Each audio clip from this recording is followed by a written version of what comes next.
¿Qué tal? ¿Cómo están? Hoy empezamos el Salmo 133 y estamos en el penúltimo Salmo. El Salmo 133 es un salmo maravilloso que seguramente todos hemos leído muchas veces y si no, desde hoy lo vamos a leer muchas veces también, porque habla de la hermandad. Fíjense que estábamos hablando en la clase pasada de que se acercaban al templo y se acordaban de David. Y no es extraño eso, uno se imagina la caravana llegando y viendo los montes que rodeaban Jerusalén y la ciudad, y lo primero que se veía cuando se subían a los montes era que allí estaba el templo, y uno piensa, bueno, este cántico era el cántico ideal, el de David y la historia y mostrar y la esperanza que tenían del Mesías. Pero ahora llegamos y cuando llegamos me encuentro con todas las caravanas que llegan. Y entonces este salmo dice, mirad cuán bueno y cuán delicioso es habitar los hermanos juntos en armonía. Qué notable, ¿no? Miren, cuando nosotros empezamos con el Salmo 120, un cántico de angustia. Ay de mí que moro en Mesec y habito entre las tiendas de Cedar. Estaba buscando la paz, pero la paz no la tenía. Dice, estoy viviendo con los que aborrecen la paz. En el Salmo 122 dice, pidan por la paz de Jerusalén. Es decir, ya está hablando de una ciudad, Salem significa paz, Jerusalén es fundamento de la paz, y ya está hablando de la ciudad de la paz. En el Salmo 125 nos habla de los montes que rodean Jerusalén y de la paz que traen esos montes. Y en el Salmo 127 y 128 nos habla de la paz de la familia. Y termina diciendo, paz sea sobre Israel. Es una búsqueda de paz. Y cuando llegamos a este salmo, en este salmo nosotros nos encontramos con la paz. Salmo 133 es los hermanos viviendo en armonía. Mirad cuán bueno y cuán delicioso es habitar los hermanos juntos en armonía. Fíjense que el hecho de estar juntos no significa armonía. Hay gente que vive junta, pero no tiene armonía. Entonces, el Salmo subraya esto. Esto es algo que es un detalle que siempre aparece en la palabra de Dios. Juntos, pero en armonía. Y lo grande no es que estén juntos, sino lo grande es que estén en armonía. La paz es cuando se cumple esto, que podemos estar juntos en armonía. La sociedad nuestra está comunicada, hipercomunicada, pero no hay armonía. Quiere decir que en alguna forma, a través de la tecnología, todo el mundo está junto, pero no hay paz. Acá se habla de los hermanos juntos en armonía. Hermanos, esto tiene que servirnos también para nosotros. ¿Por qué? El Señor, en la oración de Juan 17, oró por la unidad. Él dice, yo ya no estoy en el mundo, mas estos están en el mundo. Quiere decir que está orando por nosotros. Y dice, y yo voy a ti, Padre Santo, a los que me has dado, guárdalos en tu nombre, para que sean uno como nosotros. Más adelante va a decir, para que todos sean uno, como tú, oh Padre, en mí y yo en ti, que también ellos sean uno en nosotros, para que el mundo crea.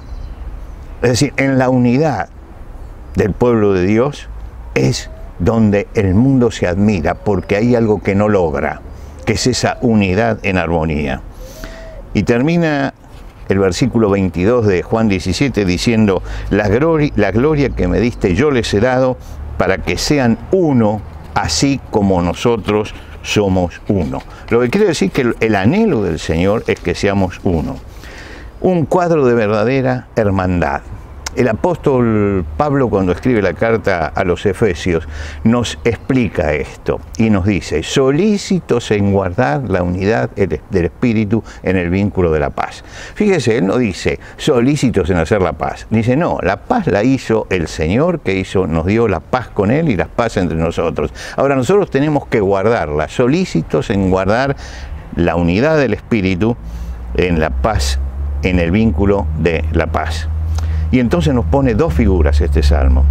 La primera figura tiene que ver con el sacerdote de Israel. Dice, es como el buen óleo.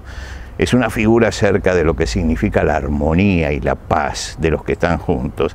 Es como el buen óleo sobre la cabeza, el cual desciende sobre la barba de Aarón y baja hasta el borde de sus vestiduras.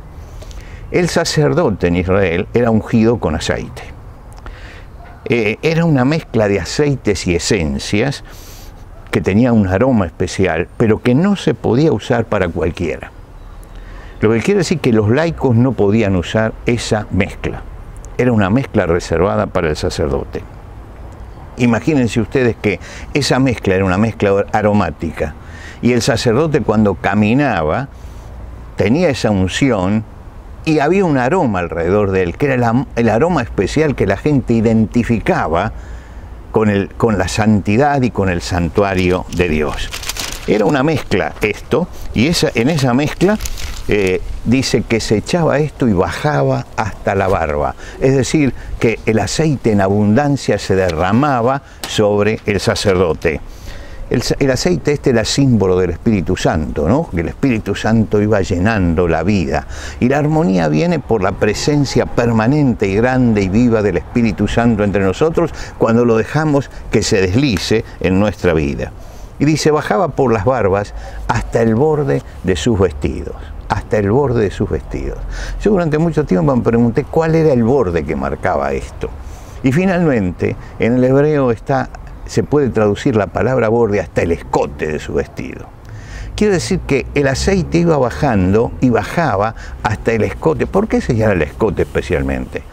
Porque allí justamente el sacerdote tenía el efod. Y el efod era un delantal cuadrado que tenía en el pecho, que tenía 2 cintas que lo ataban al hombro.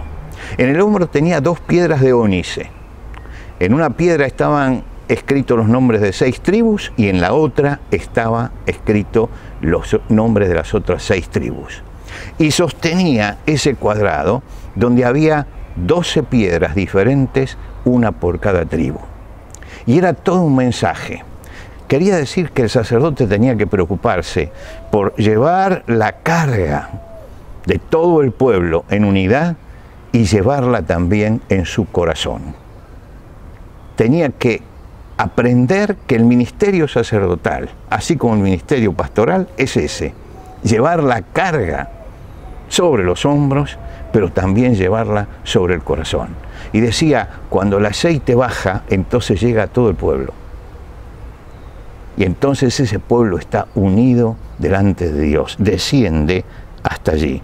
El Espíritu de Dios se derramaba e impregnaba al pueblo, por eso hay armonía.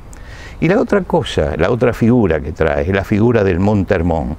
Dice que desciende sobre como el rocío del Hermón que desciende sobre los montes de Sión.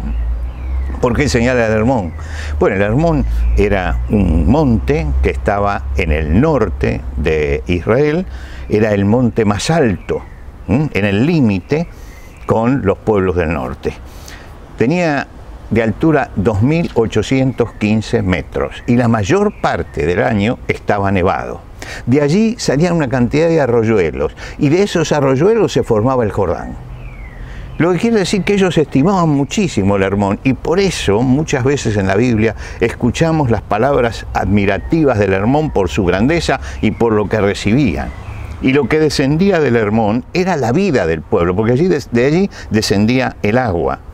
Y el rocío era para ellos un símbolo de fecundidad y de frescura.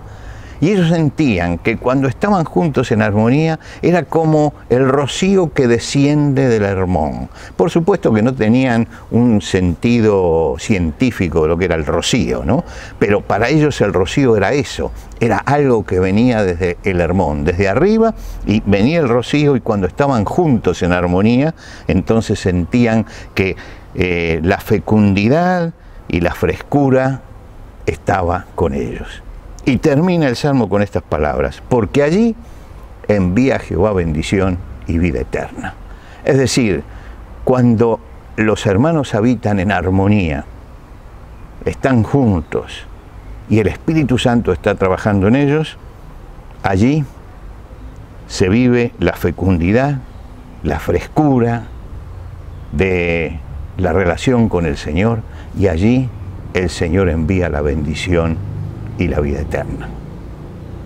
Nos encontramos en la próxima y última clase.